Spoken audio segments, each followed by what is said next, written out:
materialidad necesariamente sigue a la intelectualidad. Y así, según una cosa esté, diríamos, más lejos de la materia, son los grados del intelecto, de la intelectualidad. Lo que es adecuado al intelecto es el objeto, diríamos, es comúnmente el mismo ente, adecuado al intelecto. Propio,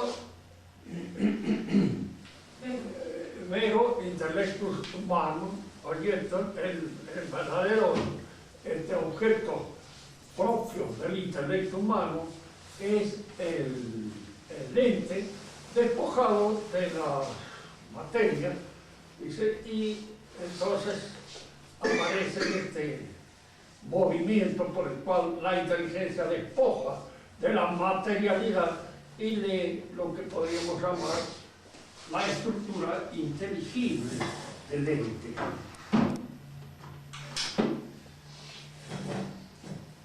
La inteligencia humana no está hecha, de acuerdo con esta tesis, para comprender directamente lo que es espiritual puro, sino que necesita precisamente para penetrar en la inteligibilidad de las cosas, hacer a las cosas un despojamiento de la materia que estas cosas poseen, que tienen. En la clase pasada nosotros hemos visto más o menos este proceso de acuerdo con la enseñanza tradicional de Santo Tomás de Aquino. Este proceso de abstracción por el cual la inteligencia desposee a la realidad de los elementos materiales inasimilables por la inteligencia, se llama precisamente abstracción. Y Santo Tomás ve y enseña, de acuerdo, de conformidad con la enseñanza de Aristóteles, que la inteligencia obra aquí de dos modos, según dos modalidades, a las cuales se le llama una intelecto agente y a la otra intelecto paciente. Nous poieticos, nous paceticos, según las designaciones hechas por Aristóteles. Es decir, el intelecto es uno solo, por supuesto, pero obra de dos maneras. Una despojando a la realidad de todos aquellos elementos que no son asimilables por la inteligencia del hombre, y la otra recibiendo la impronta, lo que podemos llamar la forma esible, la forma conocible de las cosas en el intelecto. Y allí el intelecto crea un concepto, crea una idea, crea un signo para representar la cosa conocida. Y este signo está o supone en el intelecto humano por la cosa conocida. Indudablemente, en este conocimiento, que es lo que podríamos llamar una doctrina realista del conocimiento, no se conoce la cosa en su absoluta realidad. Se la conoce mediante una aproximación que podríamos llamar asintótica. Se penetra en los elementos que son inteligibles, universales y necesarios, en las esencias de las cosas, pero en las esencias abstraídas de la materia sensible en la cual la esencia se realiza o se inscribe. No se conoce lo que se llama, o se podría llamar, la esencia concreta de las cosas, porque ese es un conocimiento que solamente Dios lo tiene. El nombre de cada uno de nosotros solo Dios lo conoce. Nosotros no lo podemos conocer porque el proceso por el cual nos aproximamos a esa inteligibilidad siempre es un proceso asintótico que no abarca toda la realidad. En esta época está muy de moda hablar de la gnosis. La gnosis significa un conocimiento que precisamente tiene la pretensión de ser exhaustivo de la realidad.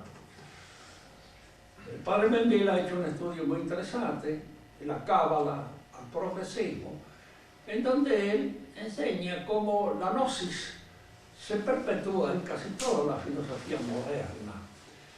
Es decir, que hay en el fondo de la filosofía moderna la intención de penetrar exhaustivamente hasta el fondo de las cosas, de conocer la realidad tal como la realidad es y no tal como la podemos conocer.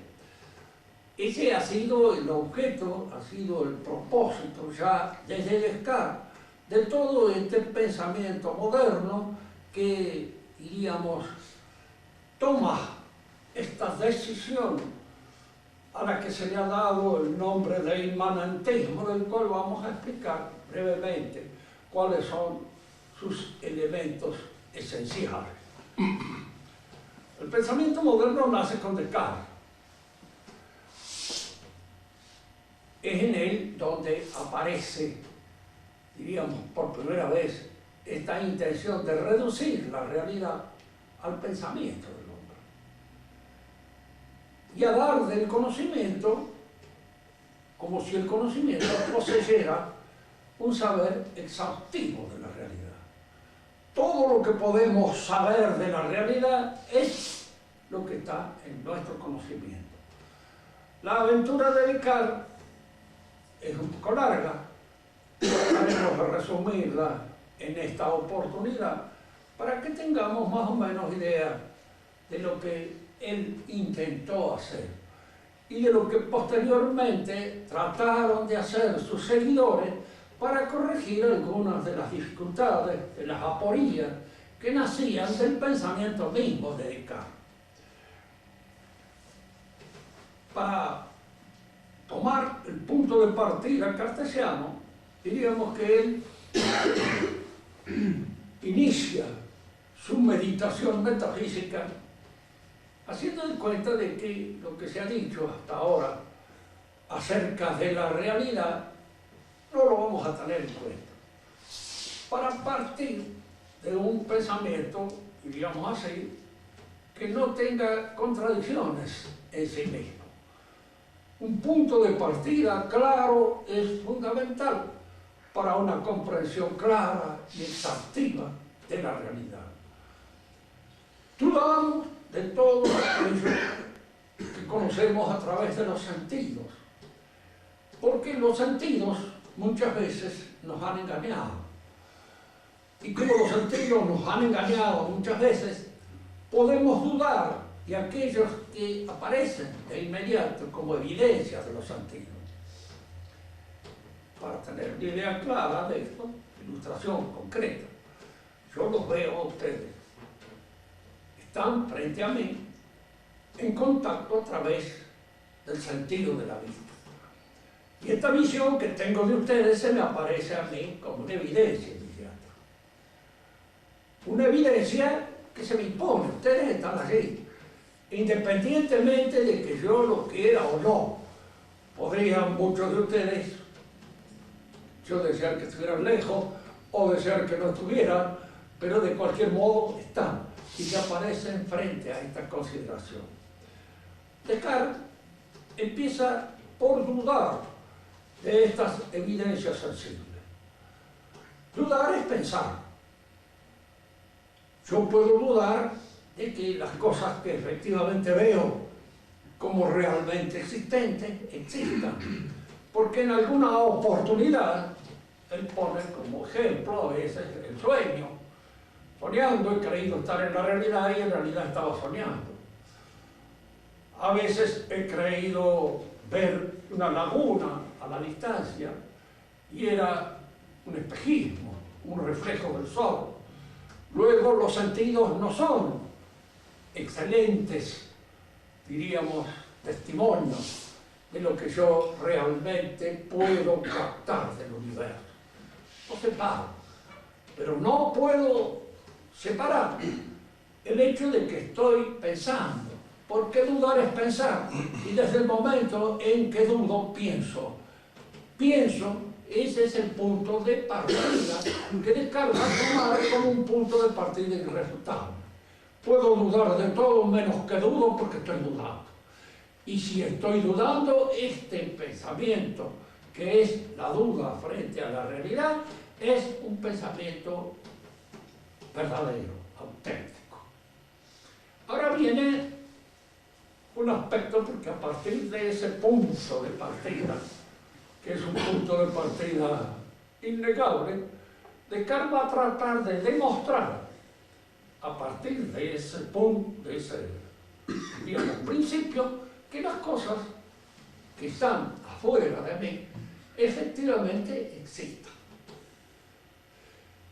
Si yo observo mi propio pensamiento, descubro en él tres axiomas fundamentales, de los cuales tampoco puedo dudar, porque surgen espontánea y naturalmente del dinamismo conceptual, del propio pensamiento. Nacen del pensamiento como exigencia del pensamiento. De la nada, nada surge. Ni es ni es. Nada surge de la nada. Todo lo que puede haber de realidad en una cosa está contenido formal o eminentemente en la causa que la produce. Esto quiere decir que si en algo que yo considero o estudio o noto como efecto, veo algo que no está en la causa que lo produce, hay allí algo que surgió de la nada. Hay allí un elemento que no tiene ningún antecedente causal. Nace y brota espontáneamente de la nada. Y contraría el primero de los axiomas, que es que de la nada, nada puede traer. De la nada, nada puedo sacar, nada puedo obtener.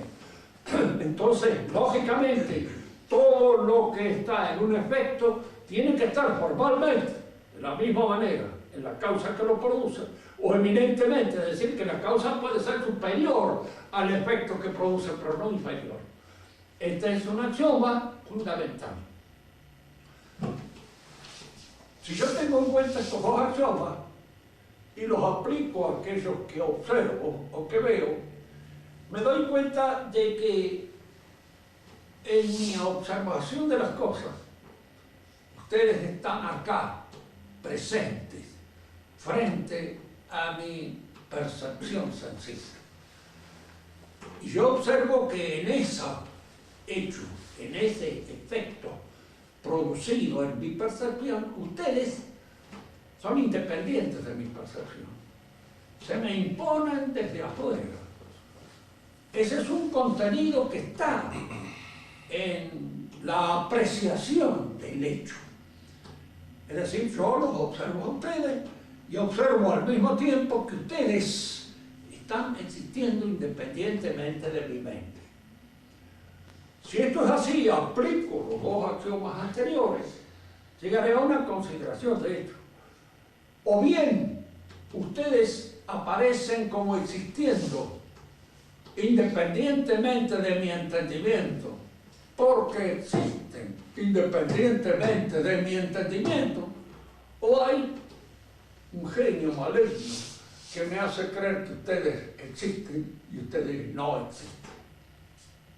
Aquí aparece lo que podríamos llamar esta referencia a lo que Descartes llama el genio maligno. ¿Por qué hace esta referencia al genio maligno? Para descartarlo, en cierto modo dejarlo de lado, para demostrarle que no es una hipótesis posible. Y no siendo una hipótesis posible, no queda nada más que una sola causa. Yo creo que ustedes son, independientemente de mi inteligencia, porque así se me aparece, porque ustedes producen en mi mente ese efecto, el de que existen independientemente de mi mente.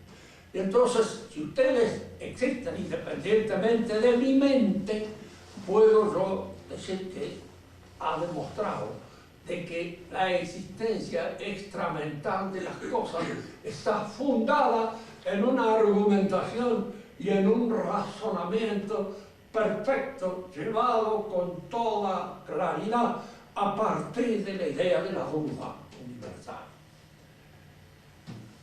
Pero está esta hipótesis que puede ocurrir. Y si alguien me hiciera creer de que toda esta realidad exterior existe, ¿de qué modo yo puedo, diríamos, impugnar ese razonamiento? ¿De qué manera puedo yo dejar sin efecto ese razonamiento? Y acá aparece el argumento ontológico por el cual él demuestra la existencia de Dios y al mismo tiempo la existencia de un ser perfecto, más perfecto que el cual nada puede existir, y entre cuyas perfecciones está su veracidad absoluta. Si yo demuestro que Dios existe, que Dios es verdadero, que no puede engañarme, estoy descartando la hipótesis del genio maligno. Desaparece el genio maligno. ¿Y cómo demuestro que Dios es verdadero, que Dios existe, que es perfecto y más perfecto que el cual nada puede existir? Aplicando los mismos razonamientos que antes. Yo tengo la idea de un ser perfecto, más perfecto que el cual nada puede existir. Los que han estudiado algo de filosofía o han estudiado alguna oportunidad el pensamiento escolástico tradicional, habrán descubierto que esta idea fue llevada a cabo por San Anselmo en el Proslogio. Y San Anselmo explicaba esta idea. Y fue posteriormente discutida por Santo Tomás de Aquino y por algún otro pensador benedictino que demostraron que este argumento no funcionaba. Vamos a hacerlo funcionar tal como lo hace funcionar Descartes y después veremos a ver si efectivamente es o no es un argumento válido. En mi mente existe la idea de un ser perfecto, más perfecto que el cual nada puede existir. Si ese ser perfecto no existiera, no sería perfecto. Tendría una perfección fundamental que lo haría imperfecto. Luego la idea de un ser perfecto, más perfecto que el cual nada puede existir, implica necesariamente la existencia de ese ser. Porque si no estuviera la existencia de ese ser, no sería la idea de un ser perfecto. Yo soy un ser imperfecto. No puedo tener la idea de un ser perfecto habiéndolo creado yo, porque entonces estaría contrariando los argumentos anteriores. Es decir, el efecto tendría más realidad que la causa que lo produce. Si la idea de un ser perfecto fuera producida por el ser imperfecto, que es el hombre, habría en ese ser perfecto una realidad superior a la causa que la provoca. Entonces, vuelve a demostrar otra vez acá que el ser perfecto que yo pienso en mi mente tiene necesariamente que existir. Y si tiene necesariamente que existir, ese ser perfecto es el que me asegura a mí que la hipótesis del genio maligno es falsa. Y es una hipótesis contradictoria, que no tiene fundamento. Y entonces, si la hipótesis del genio maligno que me hace creer que las cosas existen pero no existen, falla, es falsa, entonces no hay más remedio que aceptar que las cosas se me aparecen a mí como existiendo realmente, independientemente de mi mente, porque realmente existen independientemente de mi mente. ¿Se ha entendido este razonamiento? Es un razonamiento claro. Ofrece una serie de puntos. Yo en alguna oportunidad, jugando así con los pensamientos de la filosofía moderna, escribí un breve tratado que se llamaba Introducción al Pensamiento Imbécil. No porque en realidad sean imbéciles los que lo pensaron, pero sí hay una cierta imbecilidad. Si por imbecilidad entendemos nosotros una cierta falla en la manera de ordenar el pensamiento. La primera falla es la de la duda. Descartes dice, dudemos de las evidencias sensibles. ¿Qué es dudar?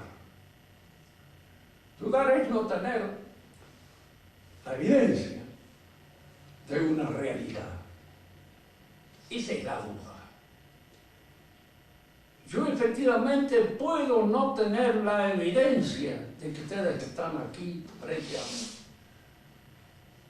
porque alguna vez soñando creía estar en la realidad, pero el consejo que se le da a todo el que hace filosofía es que no sueñe, es que de alguna manera esté despierto, y en lo posible esté lo más despierto posible. Y entonces la pregunta es esta: ¿Descartes realmente duda o juega a que duda? Porque una cosa es dudar efectivamente de una realidad, es cuando no tengo la seguridad de que esa realidad sea eso que yo consigo. O jugar a que dudo. Si yo estoy jugando a que dudo, indudablemente mi iniciación en este razonamiento no es buena, no es correcta, no es del todo verdadera, porque estoy haciendo un juego. Este juego está dudar cuando no se duda. ¿Dudaba realmente Descartes?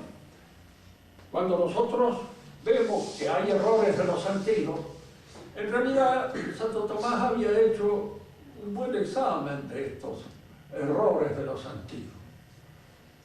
Él dice que el sentido refleja un fenómeno real, cabal, laguna o espejismo.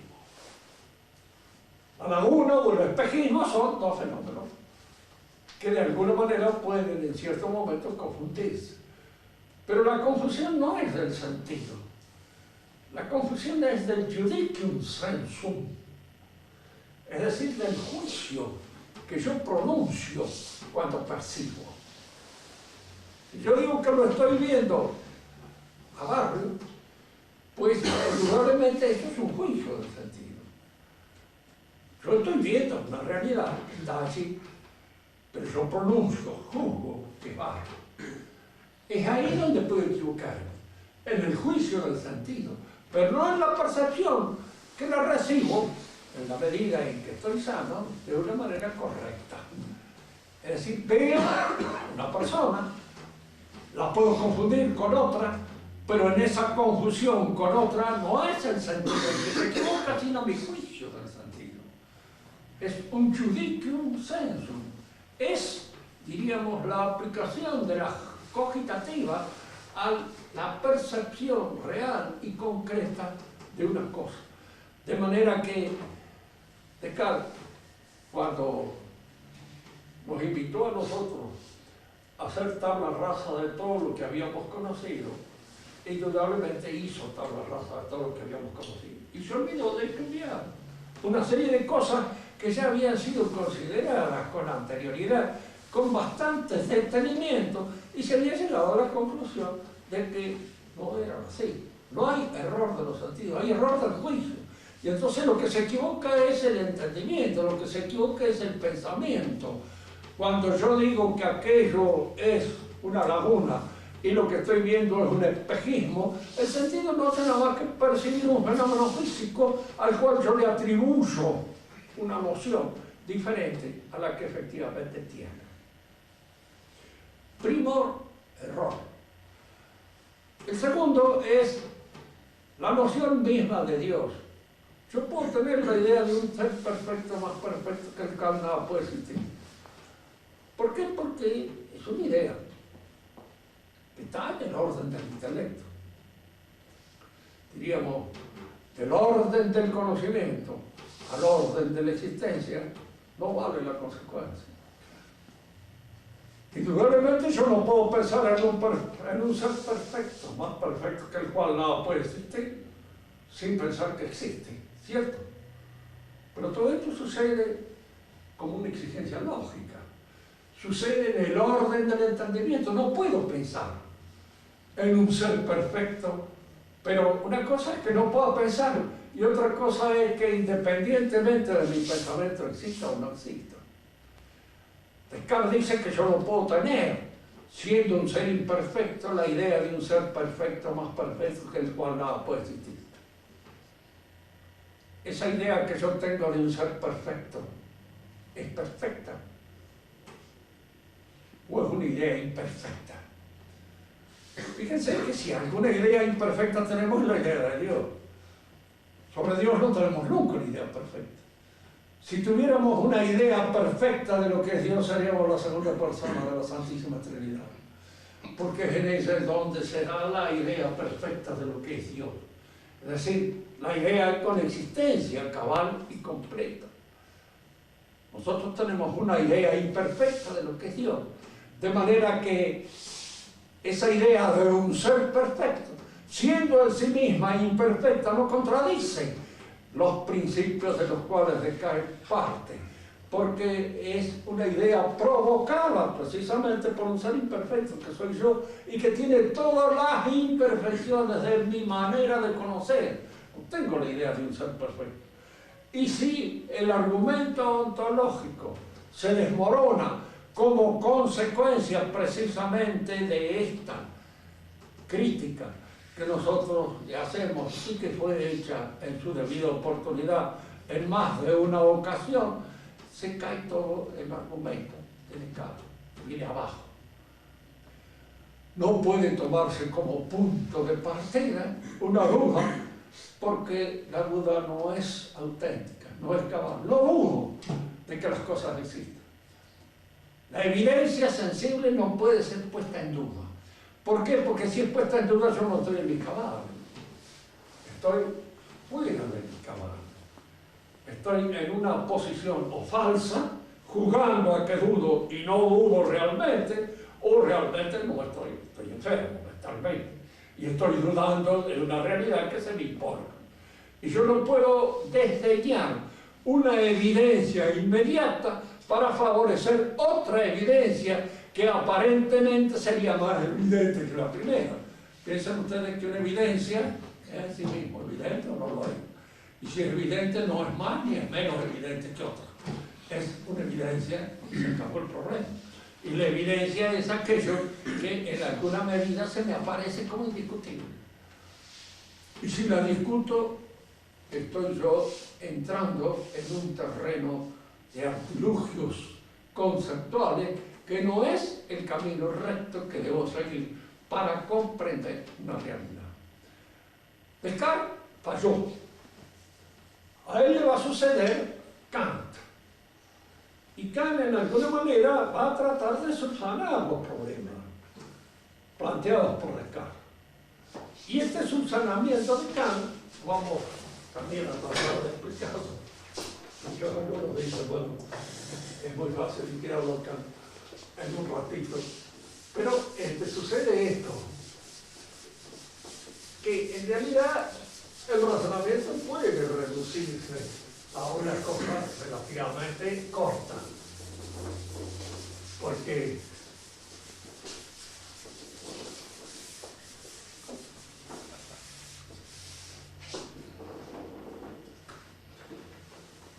Kant dice que todos los errores provenientes de la filosofía son errores que obedecen a un principio falso. Se ha tratado de conocer las cosas, la realidad que se ofrece a mi consideración. Y lo que en realidad nosotros debemos tratar es de conocer cómo son conocidas las cosas. Cómo las cosas aparecen en mi entendimiento. Pues las cosas, yo las conozco, las recibo en mi entendimiento. Y esta recepción que hago de las cosas tiene que ser un poco a modo de un recipiente. Queremos decir con esto que yo veo y observo según mi sensibilidad, según mi modo de conocer. Las cosas aparecen en mi entendimiento y reciben de mi entendimiento la impronta que las hace aparecer así como son. Fíjense que ante esto yo podría hacer esto. Bueno, pero yo percibo las cosas como ellas son y de alguna manera las conozco. Entonces, no. Yo percibo las cosas tal como yo las percibo. Como ellas son, no sé. Lo que ellas son, no sé. Sé cómo son para mí. Cómo de alguna manera esas cosas o esas realidades se presentan a mi entendimiento. Eso es lo que yo puedo entender. Vemos, por ejemplo, que el entendimiento sea indudablemente este círculo inmanente que recibe reflejos, recibe impresiones de la realidad. La realidad es una materia que impresiona mis sentidos y se va ordenando primero en mis sentidos y luego en mi entendimiento. Y aparece entonces la realidad configurada en el interior de mi entendimiento, de acuerdo con el modo propio que tengo yo de recibir esa realidad. Primero a través de los sentidos y luego a través del entendimiento. A través de los sentidos yo las recibo en el espacio y en el tiempo. Entonces él dirá que el espacio y el tiempo son dos formas a priori de la sensibilidad, dos formas a priori que imponen los sentidos para organizar, ordenar la recepción de las cosas. ¿Se entiende esto? ¿Se entiende? Fíjense que uno podría hacerle la crítica que se le ha hecho y que él la va a contestar. El espacio, podemos decir, es una medida determinada, tiene dimensiones determinadas. El espacio geométrico que yo puedo percibir, si es en una superficie plana, tiene dos dimensiones. Si es en un volumen, tiene tres dimensiones. Si es en cierto modo en un volumen en el que las cosas se mueven, tiene cuatro dimensiones. Porque en un plano quiero ubicar un punto determinado, necesito esta medida y esta. Dos dimensiones para poder ubicar ese punto. Si es un volumen, como la lamparita esa que está dentro de este cuarto, necesito el alto, el ancho y el largo para poder ubicarlo. Pero si esa lamparita estuviera en movimiento, necesito un cuarto dimensión que es el tiempo. Es decir, ¿en qué momento pasa por este lugar? ¿En qué determinado momento pasa? Entonces aparece esta cuarta dimensión en el tiempo, de acuerdo con las nociones que da, digamos así, antes. Bueno, Kant discute de que los tiempos geométricos sean, los espacios geométricos sean el espacio. Porque él dice, yo tengo una idea del concepto anterior a todo espacio geométrico. Un espacio geométrico puede ser de 100 metros por 1000 metros, de 10.000 metros por 100.000 metros, lo que fuera. Todos esos yo los consigo, pero todo eso están ordenados dentro de una noción de espacio que las combina, que está en el fundamento de todas ellas, y que no es ninguna de ellas, es anterior a todas ellas. Y por eso él dice, es una forma a priori de mi sensibilidad. Y así como el espacio es una forma a priori de mi sensibilidad, lo es también el tiempo. En el tanto yo estoy en movimiento, las cosas las percibo temporalmente, las percibo en la temporalidad. El tiempo y el espacio son pues nociones a priori del entendimiento. Admitamos esto, que efectivamente sean nociones a priori del entendimiento. Luego yo tengo que entrar en las cosas porque a mí de repente se me aparece que fulano tal existe, efectivamente y realmente, independientemente de mi entendimiento. Allí está Corbalán. Existe independientemente de que lo piense o no lo piense. Así aparece en el entendimiento. ¿En dónde aparece esa realidad? en el juicio que emito yo. Corvalán existe independientemente del entendimiento. Eso es un juicio. En ese juicio está señalada la realidad de Corvalán. Corvalán se me aparece realmente, efectivamente, como existiendo. ¿En dónde se me aparece? En el juicio. Y el juicio es lo que determina, digamos así, la modalidad, cómo las cosas se me presentan. Las cosas se me van presentando como reales, como supuestas, como posibles, etcétera, etcétera, y cada una de ellas, cada una de estas modalidades, cómo las cosas se me presentan, está expuesta en un juicio. Estos juicios tienen dos tipos. Él lo señala perfectamente bien. Un juicio puede ser a priori, cuando no hace nada más que desarrollar lo que está contenido en el sujeto del juicio. El hombre es un animal racional. Puede ser a posteriori, cuando de alguna manera en el juicio aparece un elemento que viene de la experiencia sencilla. Corvalán está sentado sobre una silla blanca. Eso ya no es un juicio a priori, sino a posteriori, porque aparece como una consecuencia de la experiencia que yo tengo en este momento de él. Entonces, es en los juicios donde Kant ve, diríamos, emerger las figuras, las formas que el entendimiento impone a las cosas que va conociendo. Todas estas formas nacen acá, de mi entendimiento. Primero, en mi entendimiento se constituyen las cosas ubicadas en el espacio y en el tiempo.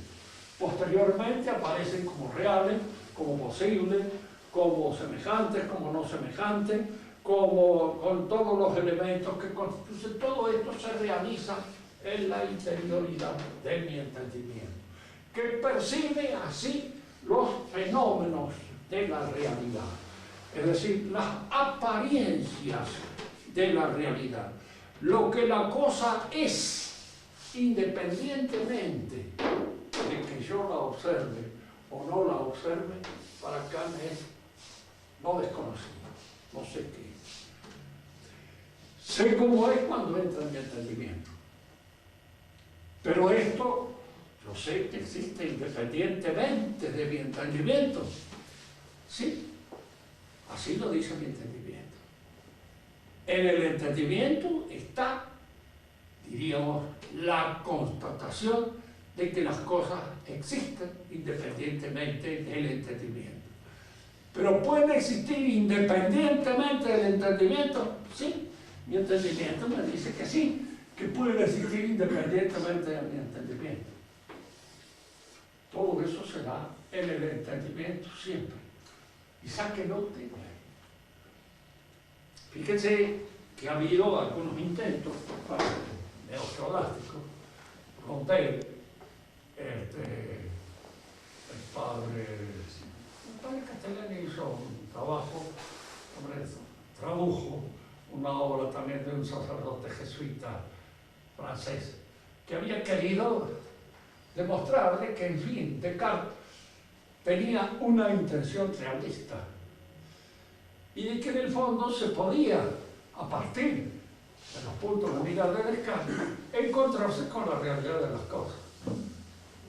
Si solo dice con mucha gracia, dice, si todas estas puertas aparecen aquí en el pensamiento de Descartes, pero son pintadas, no son puertas que se abran a la realidad, están pintadas. Siempre Descartes le dirá a usted, sí, efectivamente eso está en el pensamiento. Todo eso está en el pensamiento. ¿Cuál es la crítica que posteriormente se le ha hecho a Descartes?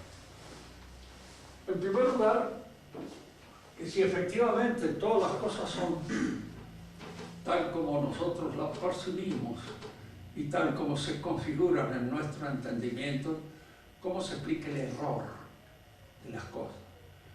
¿Por qué yerro? ¿Por qué no se adecua en un momento determinado el pensamiento con la realidad? ¿Por qué hay una distorsión entre una y otra? Es una de las aporías del pensamiento de Descartes. Es una aporía que va a tratar de levantar Hegel con sus pensamientos, diríamos así, con ese idealismo absoluto, que vamos a explicar con un poco más de detenimiento en la clase que viene. Pero es una aporía que está en Descartes. Y la otra aporía que está en Descartes es esta. Si yo no conozco nada más que fenómenos, es decir, apariencias sensibles, la apariencia de las cosas, ¿qué es un juicio?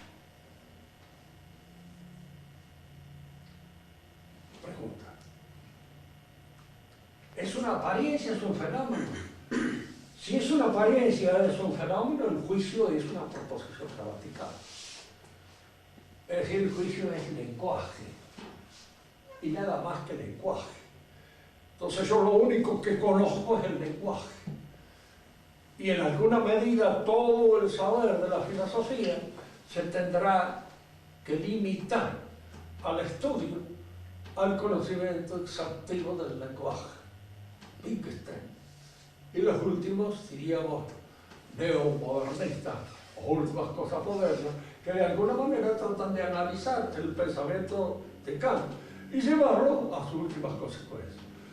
Las últimas consecuencias es esto, porque si el juicio es algo que se encuentra como una afirmación puramente intelectual o espiritual detrás del lenguaje, ya es una cosa así, es una X desconocida, no la puedo conocer, porque conozco el lenguaje.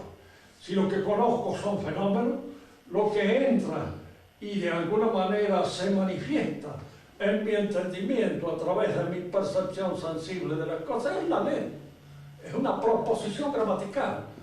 Es este el lenguaje escrito o este lenguaje oral y nada más que eso. Y eso es lo que tiene que complementarse en un momento determinado en el objeto del saber filosófico. ¿Se entiende más o menos esto? Se ve cómo el pensamiento de Kant lleva a una aporía, a una dificultad que lo decapita, lo convierte, diríamos así, en una cosa en sí mismo contradictoria. El pensamiento de Kant no se sostiene más, y al no sostenerse más, sus continuadores, indudablemente, tratan de corregirlo, tratan de evitar en alguna medida que este pensamiento quede en eso, y tratan de corregir su aporía. El que va a corregir su aporía de una manera más completa y más acabada es Hegel. ¿Cómo? Vamos a dejar planteado el problema de esta oportunidad. Hegel es continuador de Kant, es continuador de Descartes. Fíjense, sería curioso a veces traer acá algunos elementos para que ustedes vieran. Estaba leyendo hace poco las memorias de Althusser. Althusser es un neomarxista, un poco heterodoxo, en su retorno a Hegel. Él hablando del intérprete de Hegel más moderno, que es un ruso francés, que escribe en francés, Kojève. Dice que Kojève no ha entendido nada de Hegel. Kojève dice que Sartre no ha entendido nada de Hegel.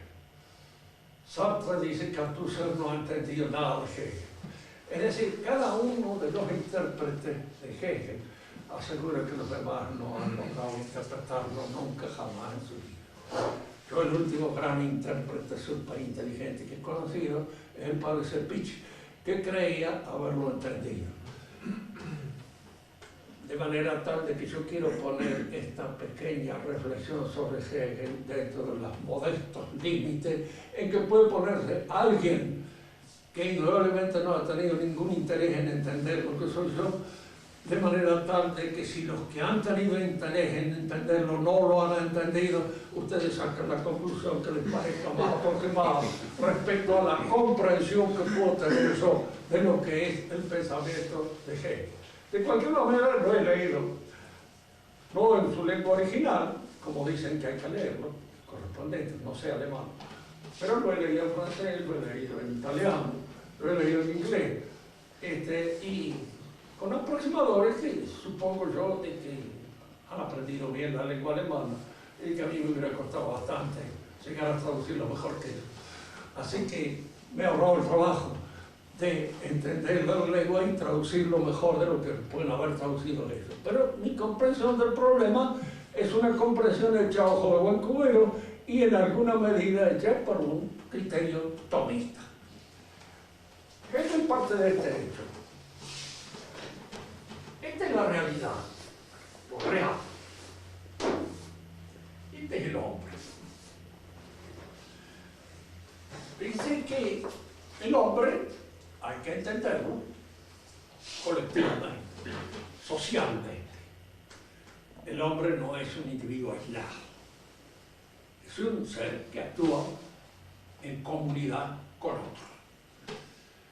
Lo que hace que el hombre descubra su propia realidad es el rechazo que la realidad provoca sobre él. Es decir, la realidad es lo que se le presenta como lo otro que él, lo que se le opone, lo que es distinto, lo que lo contraría, lo que lo obliga indudablemente a ejercer su razón, a trabajar, a obrar sobre la realidad, con el conocimiento, con las manos, con su acción, con el propósito de construir en la realidad su casa. Hegel lo dice en francés, chez soi. Être chez soi, estar en su casa, este es el objetivo, este es el propósito del hombre.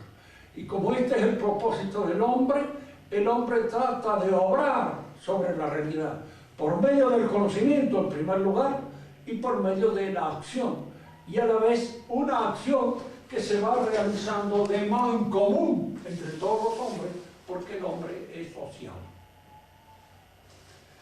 Acá nosotros nos encontramos entonces con la primer tríada dialéctica que aparece en el orden de lo real. La realidad es la negación. El hombre es la afirmación. En esta tensión dialéctica entre el hombre y la realidad surge en alguna medida la ciencia, surge la economía, surge el arte, surge la filosofía, surge la religión, surge el derecho y surgen todas aquellas objetivos, todos aquellos logros, todas aquellas consecuencias que esta relación del hombre con la realidad provoca. Y esto es la negación de la negación, porque es aquello, digamos así, que le permite al hombre afirmar lo que la realidad es. Y si uno le pregunta a Hegel qué es la realidad, diría que la realidad, todo lo real es racional y todo lo racional es real. Es decir, lo real será en la lógica, será en el concepto, será en el Begriff, en alemán, el concepto que el hombre tiene de las cosas, en su relación concreta de las cosas. Pero ahora es cuando vamos a algo que Hegel introduce por primera vez también en la filosofía. Este movimiento de conocimiento de lo real por el hombre se hace en sociedad, el hombre. Por eso el hombre crea también relaciones entre los hombres, con el objeto de ir dominando el espacio, de ir dominando la realidad, de ir poseyéndola y de ir construyendo su casa en el orden real. Pero al mismo tiempo de esta relación del hombre con lo real nace la ciencia, nace la filosofía, nace la religión que de alguna manera trata de captar lo que constituye el fundamento de esta realidad del hombre con lo real. Este orden dialéctico. Pero esto sucede en la historia. La ciencia cambia con la historia. Cambia nuestra relación del hombre con la historia. Cambia la relación de lo real. De manera que una generación que sucede a esta tiene que indudablemente tomar como punto de partida la interpretación que la generación anterior hizo de las cosas. Y entonces esta interpretación va cambiando, va modificándose en la medida en que transcurre el tiempo. Y va emergiendo acá, en esta concepción que el hombre se hace de lo real, lo que podríamos llamar el sentido del absoluto. Dios. ¿Dios qué es para Hegel? El absoluto.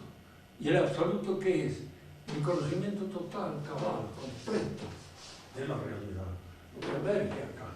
Y él emplea una serie de términos de tipo religioso, que es lo que muchas veces Marx se lo reprochaba. Vamos a ver que hasta cierto punto con justa razón, porque Hegel habla de que Dios es lo que se revela, lo que se manifiesta, la revelación de Dios. ¿Y qué es lo que se revela? Pues en esta relación de lo real con el hombre, en esta tensión dialéctica, lo que se revela es aquello que aparece como espíritu objetivo, que aparece como consecuencia de esta relación entre el hombre y la realidad. Es la conversión de todo en lógica.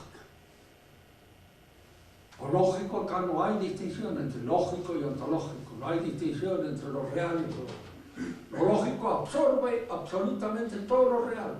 Y es lo que de alguna manera se manifiesta a través de este espíritu objetivo que se expresa, se manifiesta, se revela ante los ojos del hombre.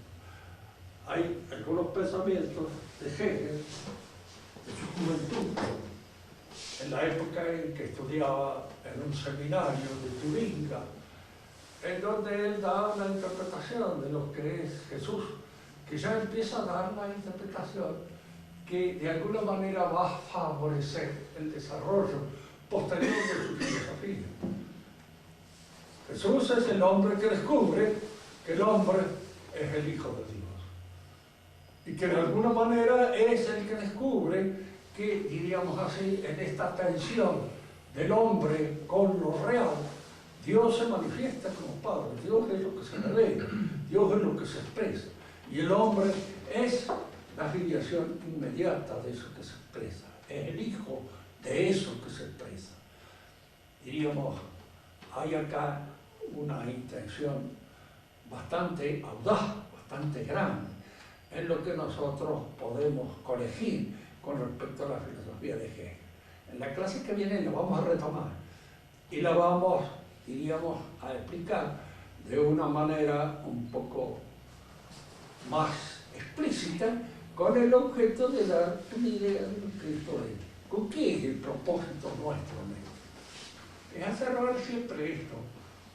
El pensamiento realista, el pensamiento de Santo Tomás, es un pensamiento que no tiene la pretensión de ser una gnosis absoluta como así.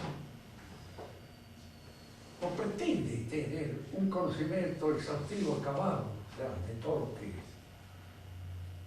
A Dios mismo lo conocemos incluso a través de la religión de una manera indirecta. Nunca directamente, porque no lo vemos. La ciencia de los bienaventurados no la tenemos. La tendrán los bienaventurados. Y ojalá alguna vez nosotros nos encontremos entre ellos. Pero momentáneamente no. Y en alguna medida nuestra ciencia es siempre una ciencia aproximativa, una ciencia asintótica. Y esta pretensión de tener un conocimiento total y exhaustivo de lo real es gnosis. Porque es la gnosis.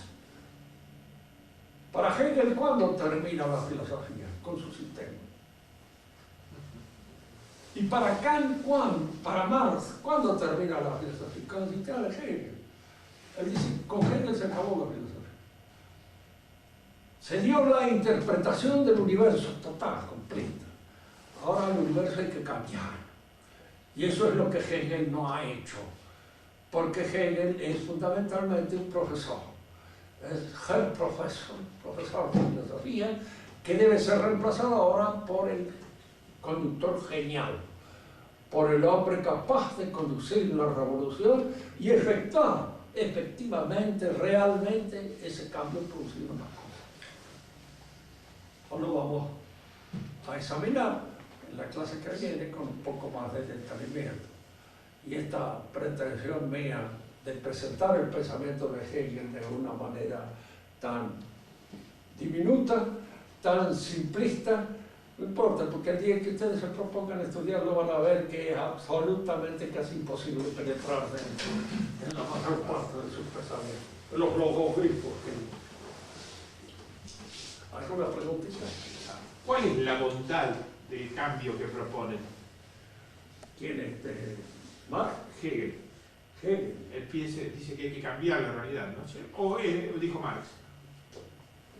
Marx, que pretende un cambio total en el universo es Marx. Más, había escuchado Hegel. Porque Marx lo que dice es esto. El pensamiento de Hegel nos coloca dentro de una posición excelente para comprender que el hombre es, de alguna manera, el que busca realizar en la realidad la casa del hombre. Pero la casa del hombre, el hombre se encontrará realmente en su casa cuando haya o se haya convertido en un ser social, en un comunista. Y el comunista es aquel que haya perdido completamente la idea de que somos individuos, personas, independientes, porque ya piensa en función del grupo, en función de la sociedad. Y este cambio se va a producir cuando cambiemos las condiciones económicas en las cuales el hombre logra su estatus dentro del orden social. Cuando hemos provocado eso, vamos a provocar el advenimiento del hombre comunista, es decir, de un hombre que ya piensa en situación de nosotros. Fíjese que los médicos pueden tener una idea más o menos aproximada de esto a través de toda esta psicología grupal, todas estas cosas que se dan ahora, y en la cual se va buscando precisamente esa inmersión del individuo o de la persona en la masa.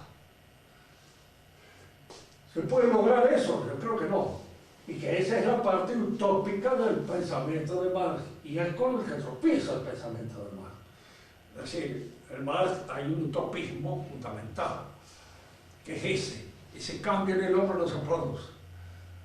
Todos estos individuos que han tratado de ser cambiados durante la Revolución Rusa seguían siendo tan sinvergüenzas como somos nosotros, y la mayor parte de ellos buscando la mejor manera de acomodarse como podían con el régimen que pueden. Y es imposible sacarlo a veces de la mente del hombre, porque esa transformación del hombre en ser social no se produce. Y la transformación sería espantosa. Marx mismo ni la vislumbraba.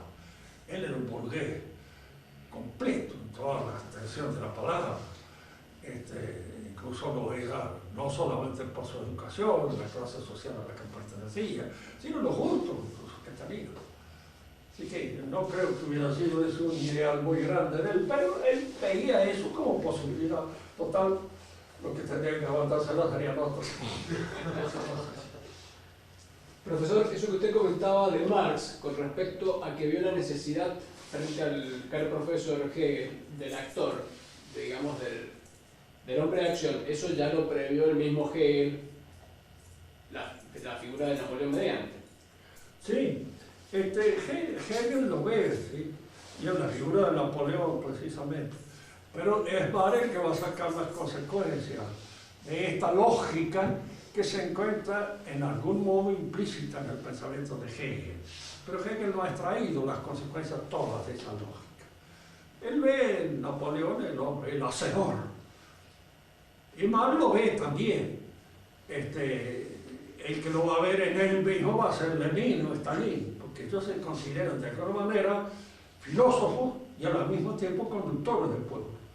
Porque es la filosofía que se realiza ahora como acción transformadora, efectiva y real de lo real.